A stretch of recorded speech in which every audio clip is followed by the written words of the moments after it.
ذرا ان کی بات سنیں، یہ کتنا غصہ کر رہے ہیں کہ تمہارے کان میں آ کے کہتے کہ میں بھی مومن ہوں. وجہ کیا ہے؟ وجہ کیا ہے؟ آپ حضرت ابو طالب کے ایمان کے قائل نہیں. میرا آپ سے کوئی جھگڑا نہیں. جو قائل ہے میں ان کے ایمان کو مضبوط کر رہا ہوں. آپ قائل ہونے پہ ہاتھ کھڑا کریں. سلام نہ سلامت رہے، کوئی بات نہیں. آپ ہاتھ مت کھڑا کرائیے. سید کی گفتگو ہے، جس کے دل میں حب آل رسول ہے اس کو بات سمجھ آ جائے گی. حضرت ابو طالب کو یہ ضرورت نہ تھی کہ ہر ایک کے کام. جناب اتنا غصہ کرنے کی ضرورت نہیں ہے. آپ اتنا غصہ کر رہے ہیں، ناراض ہو رہے ہیں کہ ہماری کوئی ذاتی دشمنی نہیں ہے ابو طالب سے، نہیں آپ کے اندر کوئی عداوت یا بغض کسی کا ہے تو وہ اللہ ہی جانتا ہے، لیکن ہمارے اندر کسی کا بغض عداوت نہیں ہے.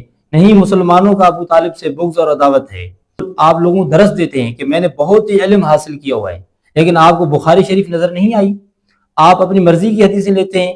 تو بخاری شریف کی حدیث ہے 1064، اس میں حضرت عباس رضی اللہ تعالیٰ عنہ نبی علیہ السلام سے پوچھتے ہیں کیا آپ اپنے چچا ابو طالب کے کام آئے جو آپ کی حفاظت اور حمایت کرتے تھے، آپ کے لیے لوگوں سے لڑتے تھے، تو کیا آپ اس کے کام آئے؟ تو نبی کریم صلی اللہ علیہ وسلم نے فرمایا یہی وجہ ہے کہ وہ ٹخنوں تک جہنم میں ہے، اگر میں نہیں ہوتا تو جہنم کے نچلے درجے میں ہوتے. یہ نبی صلی اللہ علیہ وسلم کا فرمان ہے، کسی اور کا نہیں ہے.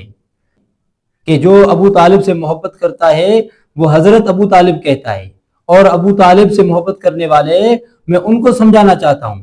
آپ کی مرضی ہے، آپ جس نام سے پکاریں اس کو، آپ جس طرح لوگوں کو سمجھائیں، لیکن نبی صلی اللہ علیہ وسلم کا یہ فرمان موجود ہے بخاری شریف کے اندر. 1064 نمبر حدیث ہے.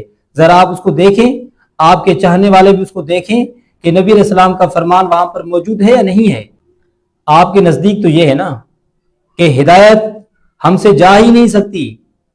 دعویٰ ہے جو آپ اپنے مریدوں سے کہتے ہوں گے، اور نام نہاد سیدوں کا یہی کام ہوتا ہے، اور یہی درس دیتے ہیں اپنے مریدوں کو کہ آپ ہمارے پیچھے چلیں گے تو آپ کو جنت کی راہ ملے گی، اگر نہیں چلیں گے تو گمراہ ہو جائیں گے. یہ بات تو صحیح ہے، لیکن پیر صاحب سید خود تو جنت کی راہ پر ہو نا، وہ خود ہی جہنم کی راہ پر چل رہا ہو تو مریدوں کا کیا بنے گا؟ اگر نبی صلی اللہ علیہ وسلم کے ہاتھ میں ہدایت ہوتی تو ابو طالب نہیں، ابو لہب کو بھی ہدایت مل جاتی.